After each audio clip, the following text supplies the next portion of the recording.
Part first. इस question में check कीजिए क्या गिवन है आपको यहाँ से a और b की वैल्यू आपको निकालनी है। लीनियर इक्वेशन गिवन है आपको दो, a और b की वैल्यू आपको फाइंड आउट करनी है।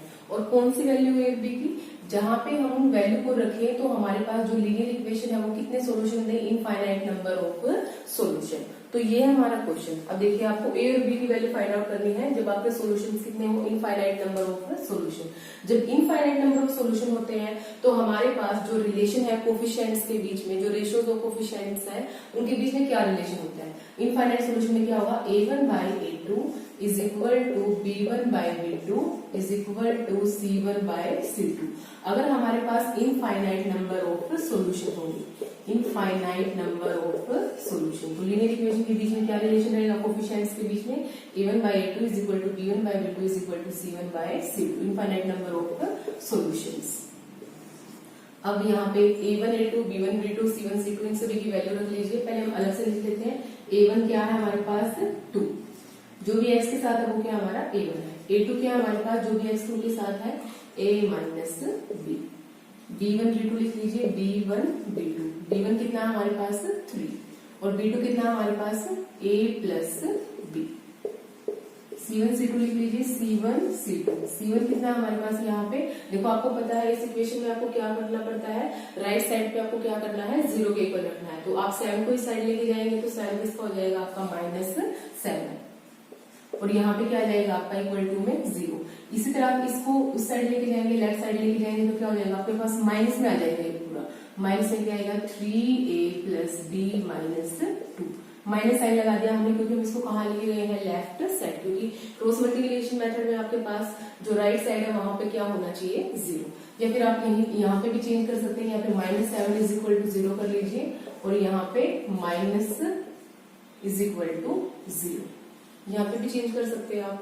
अब देखिए आगे आपको क्या करना है, इनफाइनाइट नंबर ऑफ सॉल्यूशन होंगे तो हमारा a1 by a2 किसके इक्वल होगा, b1 by b2 और b1 by b2 किसके इक्वल होगा आपका c1 by c2। तो रख लीजिए a1 by a2 क्या आपका 2 by a minus b is equal to b1 by b2, ये है ना आपका b1 by b2 3 by a plus b equal to c1 c2, c1 कितना आपके पास -7 by minus 3a plus b minus 2। अगर आप इसको नेगेटिव साइन को सोल्व करना चाहें तो यहाँ पे कर सकते हैं, ये आपका नेगेटिव हो जाएगा और ये आपका पॉजिटिव क्या हो जाएगा नेगेटिव, और जो नेगेटिव है वो क्या हो जाएगा आपका पॉजिटिव, क्योंकि ब्रैकेट के बाहर क्या था नेगेटिव था और ब्रैकेट के अंदर के साइन क्या हो जाते हैं चेंज हो जाते हैं, अगर ब्रैकेट के बाहर क्या हो नेगेटिव हो। तो ये चेक कर लिया हमने यहाँ पे। अब उसके बाद आपको पता है ये इसके इक्वल है और ये इसके इक्वल है, तो यहाँ से हम a और b की वैल्यू फाइंड आउट करेंगे। एक बार इसको इसके इक्वल पुट कर देंगे, फिर इसको इसके इक्वल पुट कर देंगे। तो कर दीजिए यहाँ पे 2 by a minus b is equal to 3 by a plus b। अभी नेक्स्ट स्टेप क्या आपका क्रॉस मल्टीप्लीकेशन। 2 को a प्लस b से करेंगे तो क्या आ जाएगा आपके पास 2a plus 2b is equal to 3 को a माइनस b से करेंगे तो 3 को a से करेंगे 3a माइनस 3 को b से करेंगे तो 3b। अब a और b को इकट्ठा कर लीजिए, राइट साइड में 0 रख लीजिए, 2a plus 2b minus 3a, इस साइड आगे क्या हो जाएगा साइन चेंज हो जाएगा 3b इज इक्वल टू 0। अब 2a प्लस का है और 3a माइनस का है तो सोल्व करने के बाद क्या आएगा आपके पास माइनस a। अब उसके बाद 2b प्लस में है और 3b आपका प्लस में है तो टोटल क्या हो जाएगा आपके पास 5b इज इक्वल टू 0। ये आप इसको इक्वेशन फर्स्ट मान लीजिए। अब इसी तरह आपको क्या करना है, इसको इसके इक्वल पुट करना है और एक इक्वेशन यहाँ से बनेगी आपकी, फिर आपको उस इक्वेशन को सोल्व करना है।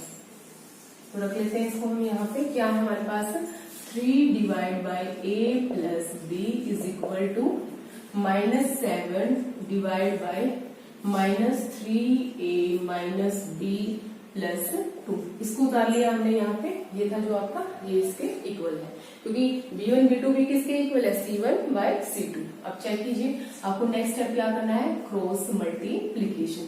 3 को आपको किससे मल्टीप्लाई करना है, इस पूरे नंबर से मल्टीप्लाई करना है, -3a minus b plus 2 is equal to -7 को आपको किससे मल्टीप्लाई करना है a प्लस b के साथ। तो सोल्व कीजिए कितना आएगा आपका -3 और 3 तो कितना हो जाएगा -9a minus 3 into B, 3b आपको ध्यान से करना है, साइन को ध्यान रखना है यहाँ पे। 3 इंटू 2 कितना हो जाएगा आपका 6। -7 इंटू ए -7a, माइनस प्लस क्या हो जाएगा, माइनस हो जाएगा मल्टीप्लीकेशन में, 7 इंटू बी क्या हो जाएगा आपका 7b। अब इसी तरह आपको ए और बी को इकट्ठा करना है, कर लीजिए, -9a -3b प्लस 6, ये माइनस का है 7a, इस साइड आके हो जाएगा प्लस का 7a, ये माइनस का 7b है, 7b प्लस का हो जाएगा इज इक्वल टू 0। अब उसके बाद चेक कीजिए, ए और ए को सोल्व कीजिए, बी और बी को सोल्व कीजिए। माइनस का 9a और प्लस का 7a, तो आपके पास कितना आएगा, आपके पास आएगा माइनस का 2a, उसके बाद माइनस का 3b और प्लस का 7b, तो प्लस का 4b। ये 6 है आपका, तो 6 को राइट साइड लेके चले जाइए, क्या आ जाएगा आपके पास -6। ये होगी आपकी इक्वेशन नंबर 2। अब आपको क्या करना है, इक्वेशन फर्स्ट है आपके पास, इक्वेशन सेकंड है आपके पास, आपको किसी भी मेथड से इसको सोल्व कर दीजिए। देखिए आपके पास क्या है, फर्स्ट इक्वेशन -a + 5b, ये है आपकी इज इक्वल टू 0। ये फर्स्ट इक्वेशन आपकी, और सेकंड इक्वेशन आपकी ये है। तो आपको क्या करना है, मान लिया इसको हम एलिमिनेशन मेथड से सोल्व कर रहे हैं, तो यहाँ पे हमें कितना लेके आना पड़ेगा, 2a और 2a, तभी तो आपकी टर्म आपकी यहाँ से एलिमिनेट होगी। तो यहाँ पे हम जो इक्वेशन फर्स्ट है उसको किसके साथ मल्टीप्लाई कर रहे हैं, 2 के साथ। तो लिखना आपका on multiplication equation first by 2, तो क्या आ जाएगा आपके पास resultant, -2a + 10b = 0। This is now equation number third. अब आपको क्या करना है, इक्वेशन सेकंड और इक्वेशन थर्ड को आपको सोल्व करना है फ्रॉम इक्वेशन कौन सी, सेकंड एंड थर्ड। सेकंड और थर्ड इक्वेशन से चेक कीजिए आपके पास क्या, सेकंड इक्वेशन क्या है, -2a + 4b = -6। उसके बाद आपकी थर्ड इक्वेशन क्या है, -2a + 10b = 0। अब आपको क्या करना है, सब्ट्रैक्ट करना है, ये कौन सी इक्वेशन है, थर्ड इक्वेशन को, कहां से, सेकंड इक्वेशन से। तो साइन क्या हो जाएंगे आपके, चेंज हो जाएंगे, ये पॉजिटिव आ जाएगा, ये नेगेटिव आ जाएगा, और 0 के सामने आप लगाइए, एन लगाइए, वही बात है, 0 या नेगेटिव 0 कोई वैल्यू नहीं है इसकी, ये कैंसिल हो जाएगा आपका। तो ये माइनस का 10 जो है, प्लस का 4b, तो आपके पास क्या आएगा, सब्ट्रैक्ट करने के बाद माइनस का 6b = -6। माइनस से माइनस क्या हो जाएगा आपका, कैंसिल, b = 6/6। 6 को सोल्व किया आपने, 6 से कैंसिल हो गया आपका 1। b की वैल्यू कितनी आ गई हमारे पास, 1। अब इसको कहाँ रख दीजिए, किसी भी इक्वेशन में रख दीजिए, फर्स्ट सेकंड थर्ड आपकी मर्जी है। On putting the value of b, किसकी वैल्यू रख रहे हैं हम, value of b in equation, इस इक्वेशन के अंदर, in equation first. Equation first में रख लेते हैं हम। इक्वेशन फर्स्ट क्या है हमारे पास, ये थी आपकी इक्वेशन -a + 5b = 0। ये है आपकी इक्वेशन नंबर फर्स्ट। यहाँ पे b की वैल्यू रख दीजिए, कितनी है, 1 है। -a + 5 इंटू b के लिए आपको क्या रखना है, 1 रखना है, इज इक्वल टू 0। तो -a + 5 = 0। -a = 5 साइड जाएगा तो नेगेटिव साइन आ जाएगा आपका, यहाँ पे माइनस से माइनस कैंसिल, a = 5। तो हमें क्या निकालनी थी, a की वैल्यू निकालनी थी और b की वैल्यू निकालनी थी। a की कितनी आई है आपके पास, 5 आई है, और b की वैल्यू क्या है आपके पास, 1 आई है। अगर हम यहाँ पे जो आपके पास जो इक्वेशन है, यहाँ पे a और b की वैल्यू पुट कर दे, a को पुट कर दे 5 और b को पुट कर दे 1, तो हमारे पास यहाँ से क्या आएंगे, इन दोनों लीनियर पेयर ऑफ इक्वेशन के इनफाइनाइट नंबर ऑफ सोल्यूशन। उसके बाद नेक्स्ट आपका सेकेंड पार्ट चेक कीजिए, क्या है इसका, पार्ट सेकंड, क्वेश्चन नंबर 2। देखिए क्या है इस क्वेश्चन के अंदर, आपको क्या गिवन है, एक linear pair of equation given है, आपको यहाँ से k की वैल्यू फाइंड आउट करनी है, और k की वैल्यू भी क्या बतानी है आपको, कौन से k की वैल्यू बतानी है, जब इस इक्वेशन का, जो लीनियर पेयर ऑफ इक्वेशन है, इसका कोई भी सोल्यूशन ना हो। अब हमें पता है किस कंडीशन के अंदर हमारा कोई सोल्यूशन नहीं होगा, a और b जो हमारे कोफिशिएंट्स है, उनका जो रेशियोज है, उसके बीच में क्या रिलेशन होगा, जब हमारा कोई भी सोल्यूशन नहीं होगा। ये आप देखिए क्या होता है आपका, a1/a2 = b1/b2 but not equal to c1/c2। अगर कोफिशिएंट्स की जो रेशियोज के बीच का रिलेशन हमारा ये आता है, a1/a2 = b1/b2 but not equal to c1/c2, तब हमारे लीनियर इक्वेशन का क्या होगा, कोई भी सोल्यूशन नहीं होगा, नो सोल्यूशन, क्योंकि लाइंस कैसे हो जाती है, पैरेलल लाइंस। ये आप ध्यान में रखेंगे। अब उसके बाद आपको अपनी इक्वेशन को देखिए, इक्वेशन में क्या करेंगे आप, इसको लेफ्ट साइड ले आएंगे और राइट साइड में क्या कर देंगे, 0 के इक्वल। तो रख लीजिए इसको, 3x + y - 1 = 0। यहाँ से भी 2k - 1x + k - 1y इसको इस साइड लेके आएंगे तो -2k, और इस माइनस ये पूरे ब्रैकेट के साथ लगाएंगे आप, क्योंकि आपको +1 का भी जो साइन है वो भी क्या करना है, आपको चेंज करना है, इज इक्वल टू 0। अब आप यहाँ से a1 a2 b1 b2 उसकी वैल्यू रख लीजिए। a1 क्या आपके पास 3 है, a2 क्या है आपके पास 2k - 1, b1 b2, b1 क्या है आपके पास, b1 है 1, और b2 कितना है आपके पास k - 1, c1 c2 कितना आपके पास -1, और c2 कितना आपके पास -2k + 1। अब आपके पास ये वैल्यूज आ चुकी है, इसको आपको किसके फॉर्म में रखना है, नो सॉल्यूशन के लिए जो कोफिशिएंट्स है हमारे पास उसके फॉर्म में रखना है इसको। अब देखिए a1/a2 रख लीजिए 3/2k - 1, किसके इक्वल है, b1/b2, b1 क्या हमारे पास 1 और b2 क्या है k - 1, but not equal to, ये है ना, not equal to c1/c2 -1/-2k + 1। अब इसको सोल्व कर दीजिए। इसको तो आप सोल्व नहीं कर पाएंगे क्योंकि ये इसके इक्वल नहीं है, लेकिन a1/a2 = b1/b2, तो यहाँ से हम k की वैल्यू फाइंड आउट कर सकते हैं। तो हम इसको दोनों को सोल्व करते हैं, यहाँ कर लेंगे इसको राइट साइड में। क्या हमारे पास 3/2k - 1, ये किसके इक्वल है, 1/k - 1। अब आपको क्या करना है, क्रॉस मल्टीप्लाई करना है 3 की किसके साथ, k - 1 के साथ, और 1 की अगर 2k - 1 के साथ करेंगे तो सेम ही आ जाएगा आपका 2k - 1। उसके बाद 3 की k से मल्टीप्लाई करेंगे 3k, 3 और 1 की मल्टीप्लीकेशन पे 3 आ जाएगा आपके पास 2k - 1। नाउ नेक्स्ट k को इकट्ठा कर लीजिए और जो आपके कांस्टेंट टर्म है उसको इकट्ठा कर लीजिए। 3k इस साइड आके आपका नेगेटिव साइन हो जाएगा, -2k = ये जो बचा हुआ है -1, इसको उस साइड लेके जाएंगे तो आपका प्लस का 3, तो क्या आएगा आपके पास 3k - 2k किसके इक्वल आएगा, ओनली k के इक्वल। यहाँ पे -1 है, यहाँ पे क्या है प्लस का आपका 3 है, तो सोल्व करके आएगा आपके पास 2। ये आ गया हमारे पास k की वैल्यू, यही हमें फाइंड आउट करनी थी, वैल्यू ऑफ k की वैल्यू कितनी आई है यहाँ पे 2। इसका मतलब क्या है, अगर इस इक्वेशन के अंदर जहां पे भी k आपको नजर आ रहा है, अगर हम यहाँ पे 2 रखेंगे तो हमारे जो लीनियर पेयर ऑफ इक्वेशन है इसका कोई भी सॉल्यूशन नहीं होगा, मतलब ये कैसे लाइंस हो जाएंगी, parallel lines. Now question number 3, आपको क्या करना है इस क्वेश्चन के अंदर, आपको लीनियर पेयर इक्वेशन गिवन है, आपको क्रॉस मल्टीप्लिकेशन और सब्स्टिट्यूशन मेथड से आपको इसको सोल्व करना है। पहले इसको सोल्व करते हैं क्रॉस मल्टीप्लिकेशन मेथड से। तो देखिए क्रॉस मल्टीप्लिकेशन में क्या है, सबसे पहला काम आपको इक्वेशन के राइट साइड में क्या लेके आना, आपको 0 ले आए हम यहाँ पे 0, -4 = 0 आ गया 0। उसके बाद आपको x, y और 1 लिख लेना है, साइड में आपको 2 लाइन्स लगानी है। अब उसके बाद x के नीचे x के जो कोफिशिएंट है 8 और 3, y के नीचे जो y के कोफिशिएंट है 5 और 2, और जो आपका कांस्टेंट टर्म है -9 जो कि c1 और c2 -4, ये रख लिए हमने। इसके बाद नेक्स्ट क्या है आपको x = y = 1, xy क्या रखना है आपको, x के कोफिशिएंट्स को आपको हाइड कर लेना है, किस कोफिशिएंट को आपको देखना है, पहले y के और फिर आपके कांस्टेंट टर्म के। तो y के कोफिशिएंट क्या देखना है आपको यहाँ पे 5 की मल्टीप्लिकेशन आपको किसके साथ करनी है, -4, देन नेगेटिव साइन, फिर उसके बाद 2 की मल्टीप्लिकेशन आपको किसके साथ करनी है, -9 के साथ, ये है ना आपका c1 -9। उसके बाद आपको y में कहां से स्टार्ट करना है, जहां से आपने छोड़ा है इक्वेशन को, -9, -9 की मल्टीप्लिकेशन किसके साथ होगी, 3 के साथ माइनस। उसके बाद -4 की मल्टीप्लिकेशन किसके साथ होगी, -4 की मल्टीप्लिकेशन होगी आपकी 8 के साथ। अब उसके बाद है इक्वल टू 1 बाय में आपको क्या लिखना है, क्योंकि आपको अब जो कांस्टेंट टर्म है उसको हाइड कर लेना है, और आपको अब क्या लिखना है यहाँ पे x के कोफिशिएंट और y के कोफिशिएंट। कहाँ पे छोड़ा था आपने इक्वेशन को, जो सोल्व करने के बाद यहाँ पे 8, तो 8 टर्म थे आपके पास, लास्ट 8 से आपको स्टार्ट करना है। 8 की मल्टीप्लिकेशन आपको किसके साथ करनी है, 2 के साथ। 2 क्या है आपका यहाँ पे b2, और उसके बाद जो 3 है उसकी मल्टीप्लिकेशन किसके साथ होगी, नेगेटिव साइन लगाएंगे हम पहले, 3 × 5।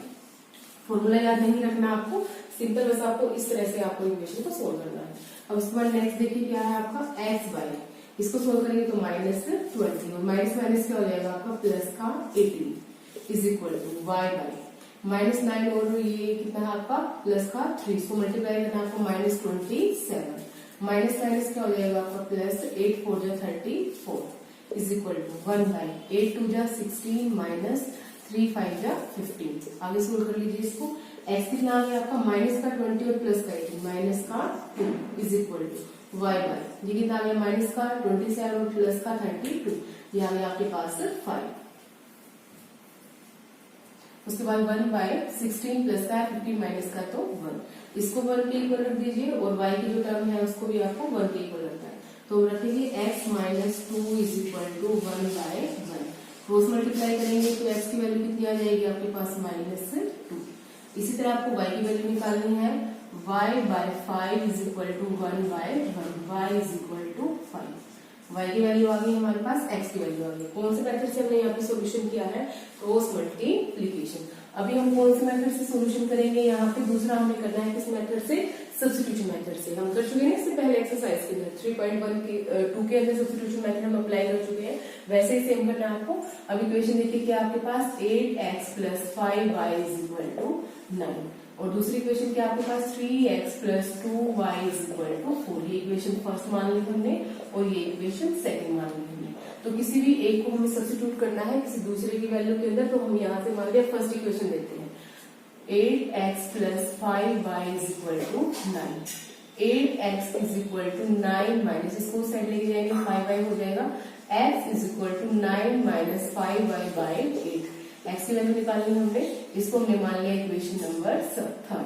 अब हमें क्या करना है on substituting the value of x in equation second लिखना है आपको on substituting the value of x किसकी वैल्यू x की value of x in equation किस इक्वेशन के अंदर सेकंड इक्वेशन के अंदर। सेकंड इक्वेशन लिख लीजिए ये है आपकी 3x plus 2y is equal to 4। इसमें किसकी वैल्यू पुट करनी है आपको x की 3 एज इट इज। x की वैल्यू क्या आएगा आपका 9 minus 5y by 8 plus 2y is equal to 4। Solve कर लीजिए इसको। अब इसके बाद क्या है आपका इसकी मल्टीप्लीकेशन इसके साथ और इसके साथ भी तो 9 और 3 की मल्टीप्लीकेशन 27 इज 27 के बाद क्या आएगा नेगेटिव साइन 3 5 जा 15y बाई 8 उसके बाद प्लस 2y इसके बाद में हम 1 लगा सकते हैं आगे हम एडिशन लेके सोल्व करेंगे इसको इज इक्वल टू 4 इसके बाद में आप 1 लगा लीजिए। अब हमारे पास एडिशन कितना आ गया है 8 आ गया है। 8 को 8 से डिवाइड किया 1 और 1 को इससे मल्टीप्लाई किया पूरा नंबर आ जाएगा आपके पास 27 माइनस 15 1। उसके बाद आपको क्या साइन है प्लस का साइन है प्लस लगा दीजिए। 8 को 1 से डिवाइड किया 8 और 2 से मल्टीप्लाई किया तो आ गया आपका 16y is equal to 4 bye 1। अब आपको क्या करना है क्रॉस मल्टीप्लाई करना है और y को आपको सोल्व कर लेना है। 27 ये माइनस का 15y है ये प्लस का 16y है तो आपका y बचेगा इज इक्वल टू 8 4 जा कितना आ जाएगा आपके पास 32। तो उसके बाद नेक्स्ट है आपका y इज इक्वल टू 32 ये 27 है इसके साथ इसको आप राइट साइड लेके जाएंगे तो क्या आएगा आपके पास क्या इक्वेशन बनी आपके पास 27 plus y is equal to 32। y की वैल्यू निकालनी है आपको 32 माइनस 27 तो y कितना आ जाएगा आपके पास 5। y की वैल्यू क्या आ गई आपके पास 5। यहाँ चेक कीजिए जो आपने क्रॉस मल्टीप्लिकेशन से इस क्वेश्चन को सोल्व किया था तब भी y की वैल्यू कितनी आई थी आपके पास 5 आई थी। इसी तरह आपको क्या निकालनी है x की वैल्यू निकालनी है by putting the value of y in equation third. By putting the value of y जो कि किसके इक्वल है 5 के इक्वल है इन इक्वेशन किस इक्वेशन के अंदर थर्ड इक्वेशन के अंदर। थर्ड इक्वेशन चेक कीजिए क्या हमारे पास x is equal to 9 minus 5y by 8। x is equal to 9 minus 5 into y कितना है हमारे पास 5 by 8। x is equal to 9 minus 5 5 25 by 8। इस साइड चला जाएगा मल्टीप्लाई हो जाएगा 8x इज इक्वल टू ये कितना आपके पास 9 माइनस 25। अब आपको क्या करना है x की वैल्यू निकालनी है तो x की वैल्यू कैसे निकलेगी आपकी यहाँ पे यह आ जाएगा आपका माइनस 16। 9 को 25 को सोल्व करेंगे 25 आपका नेगेटिव का है तो ये आ जाएगा आपके पास minus 16। 8x is equal to minus 16 x is equal to minus 16 by 8 root cancel करेगा ये 16 को तो x is equal to minus 2। Cross multiplication method से चेक कीजिए क्या हमारे x की वैल्यू माइनस 2 आई थी। यस आप किसी भी मेथड से निकालिए आप इसको सब्स्टिट्यूशन से निकालिए एलिमिनेशन से निकालिए या क्रॉस मल्टीप्लिकेशन से निकालिए। अगर इसका आपका एक ही सोल्यूशन है इस लीनियर पेयर ऑफ इक्वेशन का, तो आपके पास x और y की वैल्यू हमेशा क्या आएगी, सेम ही आएगी। x की वैल्यू -2 ही आएगी और y की वैल्यू कितनी आएगी आपकी +5।